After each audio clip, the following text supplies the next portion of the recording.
Հայաստանում ամեն 47-րդ բնակիչը քաղցկեղ ունի։ Կա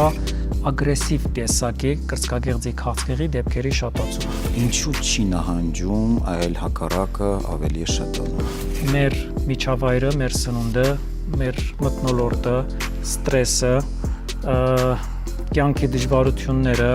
Ինչ գանգատների, ինչ ազդակների պիտի ուշադրություն դարձնի կինը։ պետք չէ սպասել ախտանիշների հայտ գալուն։ Ախտանիշներ ի հայտ եկան, նշանակում է մենք առնվազն երկրորդ փուլի հետ գործ ունենք։ Տարածված կարծիք կա, որ կրծքագեղձի քաղցկեղի պարագայում պետք է անպայման ցավ զգալ։ Քաղցկեղը հատկապես վաղ փուլերում ընդհանրապես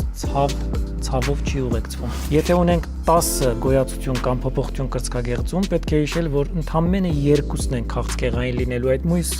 8 փոփոխությունները դրանք բարորակ խնդիրներ են։ Տղամարդիկ կարող են նույնիսկ ինչ-որ բան շոշափեն, բայց ուշադրություն չդարձնեն, որովհետև իրենց մտքի ծայրով չի անցնում, որ հնարավոր է կրծքագեղձի քաղցկեղ լինել։ Կրծքագեղձի քաղցկեղը տղամարդկանց մոտ վտանգավոր է։ Գիշերային զրույցներ։ Ուրբաթ ժամը 20-ին